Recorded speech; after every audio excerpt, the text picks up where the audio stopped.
Hi guys, and today we are going to be talking about anxiety, what it is, and some coping mechanisms. Let's get on with the video.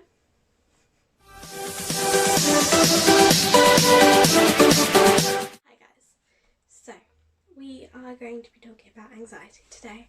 The video has been broken down into sections, so you can skip ahead if you want to just get to the tips and tricks, or if you want to watch the whole thing through, you can. So we're going to start off with, what is anxiety? Now, anxiety is an umbrella term.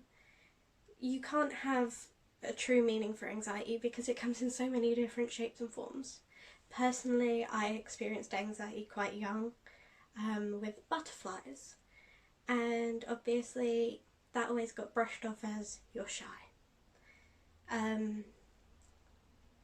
Now, maybe it was a degree of shyness. I know I was a shy kid, but I was never shy around my own age group until, till around year 6 or 7. Mostly year 7, when I went into secondary school, it got bad. And I know I was very confused at why all of a sudden it became an issue for me. Now, I was a very outgoing kid. I loved my own age group, and I knew I was a bit mature for my age, and that's why I was always classified as the mum of the group, or just like the parent in general. Like, everybody went for me for advice and things like that. But I didn't mind that. I liked that, in all honesty, because it just made me feel needed. But obviously that was the beginning of my anxiety. Butterflies. I know at one point when I first started getting counselling, I started scratching. I'd scratch my skin when I was at the counsellors because I was nervous. Sometimes I play with my hair when I get anxious, but I personally just like playing with my hair in general. But I know a lot of girls that do play with their hair because they're anxious. At other times it's actually made me physically sick, and then on different occasions it feels like there's this thing inside of me that's trying to claw its way out, and it's really painful and terrifying. And then there's times where I'm just shaky, like my hand won't stop shaking and things like that.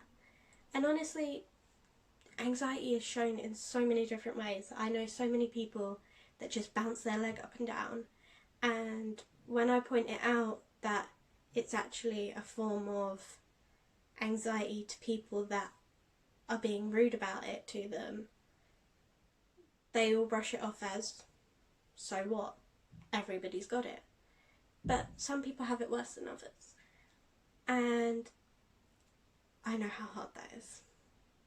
That's why I'm now going to tell you some tips and tricks on different coping mechanisms and ways to find the root of your anxiety and help improve your anxiety. First off is finding the root, finding the cause of the issue. I know that's taken me years to find, so I don't expect you to find it overnight. I'm lucky enough to finally figured it out during lockdown, and mine was I'd ignored so many comments from when I was stages of quite thin to where I was stages of always wearing baggy stuff like I do now. And I've always blocked out comments about how I look, how I seem, how I act. And I didn't know subconsciously I was actually taking these in till lockdown, when I noticed going out wasn't an issue for me because I wasn't as anxious. Like, I didn't mind going to work at first till I was furloughed. I didn't mind going to get the shopping, things like that all became easier. And I think that's mostly because since lockdown started, I've solved a lot of inner issues and I've accepted who I am. And I've started understanding that, okay, it's alright to be insecure. It's alright if not everybody loves you. Like, if they don't want to be in your little bubble, so be it. You're fabulous, you're wonderful, you're the best person you know. And honestly, you need to remember that, because the moment you forget that, you start losing yourself, and it's not pleasant. And honestly, if I didn't have some of, like, the people I've met over lockdown, like online, or like the people I've reconnected with, I probably wouldn't be sat here being okay to share this. Because pre-lockdown, my anxiety was getting to the worst it's been in almost 2 years. 2 years ago, in a couple weeks, was the time where my anxiety was at its worst. And I ran out of a hall at one point because I had an anxiety attack, and I kept running. And I just burst into tears, and I was having anxiety attacks daily, and it was hell. I had friends that were there that I don't have now, but then I have friends that weren't there that I have now. And honestly, I've noticed the ones I have now are more real than the ones I had then. And that's nothing against them, but I know the ones I have now will stick beside me. And that is something that you need to learn when you have anxiety. You need to learn who you can trust, because you need that support network. Now, obviously, the main tip I can give you is having that support network, because without that, honestly, everything gets a bit much. Because it's easy to go, it's your problem, you deal with it yourself. But anxiety isn't easy to deal with alone. And I don't think anybody could deal with it fully alone. Like, so when I tried to go to the gym not a while ago, over a year ago now, my anxiety would get so bad when I went in the gym on my own.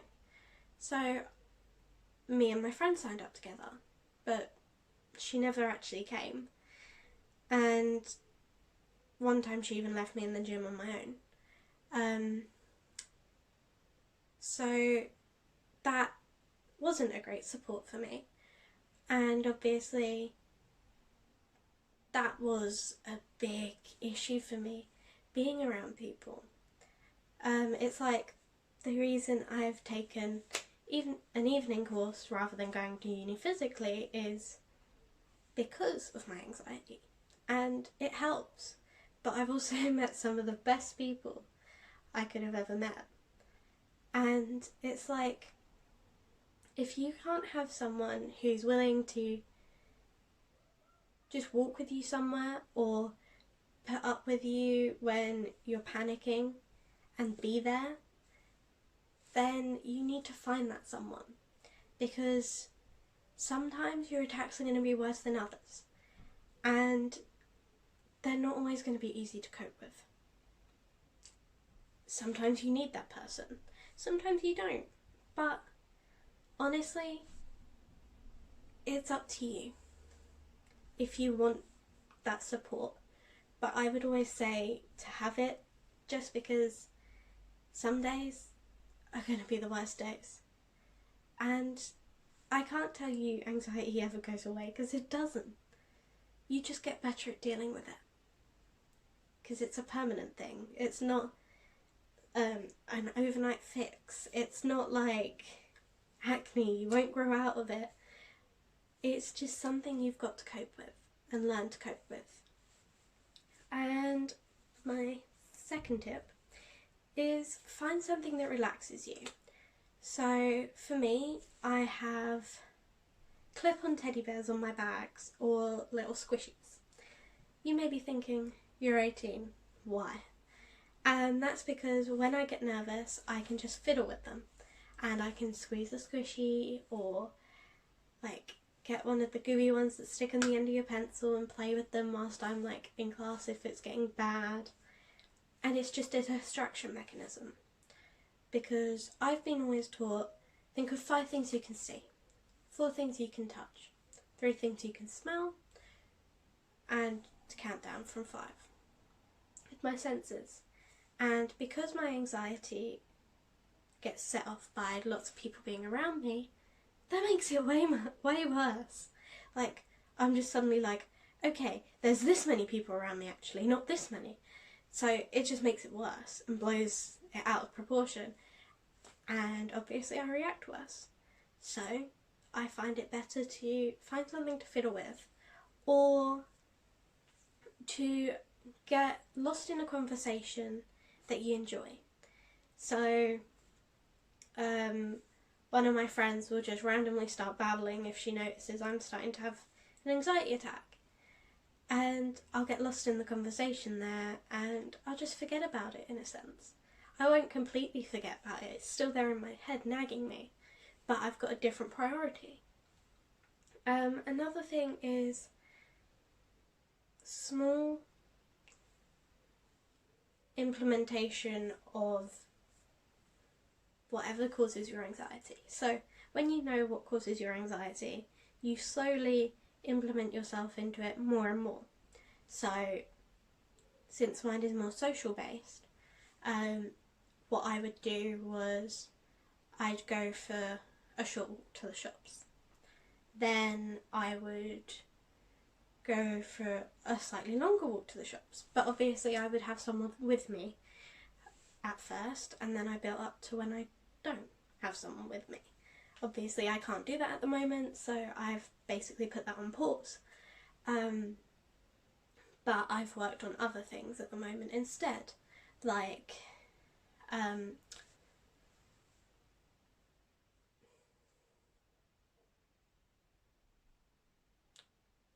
inner belief and trust. So I will wake up in the morning and I will look at myself in the mirror and go, it's okay. Like, you don't have to impress anybody, because the fact that you've made it out of bed and you've made it to this point in time is enough, because you are yourself and that is all that matters. Obviously there are 101 more tips and tricks about anxiety that I could talk about, and I could sit here and talk about it and talk about it and we'd be here for hours. But obviously you probably don't want to sit here for hours and hours listening to me. So I'll leave it at this for today. If you have any questions or anything, leave a comment down below. If you would like some more tips and tricks, feel free to just ask. And if you just want someone to talk to about any anxiety issues you may have, just let me know, because I'm always happy to listen, help and provide advice, like I've always have been. Bye guys.